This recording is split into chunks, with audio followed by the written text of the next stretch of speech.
Monsieur le conseiller aux États, Messieurs les anciens conseillers fédéraux, Monsieur le conseiller d'État, Monsieur le syndic, Monsieur le président du festival, Monsieur le directeur, amis des écrans larges et des plafonds étoilés, amis des cinémas du monde, Mesdames et Messieurs. Comment situer le Tessin sur une carte? Ça n'est pas si simple, à dire vrai, si l'on en juge par les difficultés que cela pose aux réalisateurs. L'un des tout premiers films, peut-être même le premier film tourné au Tessin, date de 1926. Il s'agit du violoniste de Florence. Et il faut dire qu'à l'époque, dans l'imaginaire des artistes, le Tessin, c'était la Toscane. Quelques années plus tard, à vrai dire bien plus tard, c'est un Pragois, Passer, qui tournera un film à Lugano intitulé Banco à Las Vegas, avec cette fois-ci le Tessin dans le rôle du Nevada. Et si l'on refait un peu l'histoire, le tout premier acte de reconnaissance cinématographique du Tessin comme canton suisse a probablement eu lieu en 1946, l'année même de la création du Festival de Locarno. Parce que cette année-là, la dernière chance, Lindbergh, remportait un grand prix lors de la toute première édition du Festival de Cannes, ainsi qu'un prix de la paix internationale. Or, ce film, qui a été primé en 1946 à Cannes, avait été tourné dans les montagnes et sous la neige du Tessin, et il concourait alors sous la bannière suisse. Et donc, dans le sillage de cette tardive mais méritée reconnaissance, Locarno et le Tessin pouvaient prendre place au centre de la carte du monde du cinéma et commencer à accueillir les ambassadeurs d'Hollywood et de Cinecittà. Oui, mesdames et messieurs, chers amis du cinéma, maintenant que, grâce au cinéma et au Festival de Locarno, le Tessin est bien situé sur la carte cinématographique, qu'est-ce que cela implique, qu'est-ce que cela signifie sur le plan géopolitique?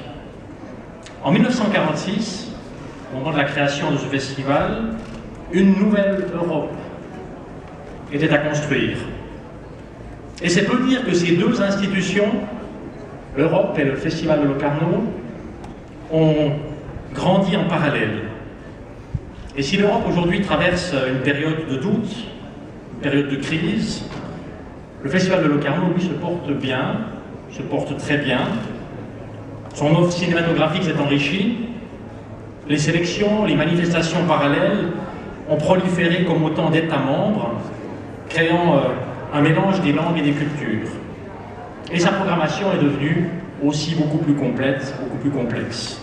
Mais, c'est intéressant, ce processus de convergence n'a engendré aucune tension, ni ravivé la moindre ferveur nationaliste. Et là, je crois que le cinéma nous montre la voie qui est à suivre.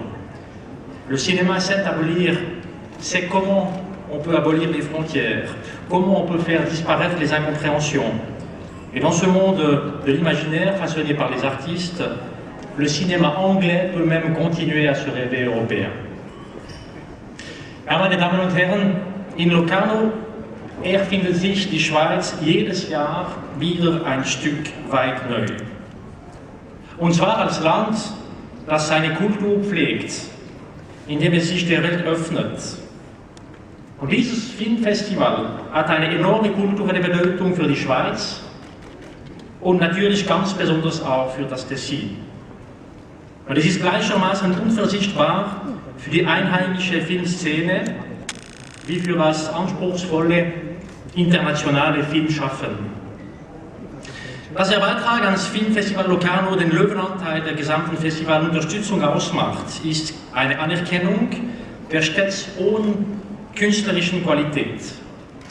Schweiz, Tessin, Identität, Tourismus, Schweizer Film, internationaler Film, das alles steckt in Locarno, dieser helvetisch soliden Schmelztiegels. Das ist mehr als die Quadratur des Kreises. Das ist ein kleines helvetisches Wunder. Signore e signori, a Locarno vengono i cineasti del mondo intero. e con loro gli spettatori del mondo intero. Tutto questo dura ormai da 70 anni, che non sono un punto di arrivo, ma soltanto le prime 70 sequenze di un bellissimo film di cui non si vede la fine. Grazie per l'attenzione e buon festival a tutti.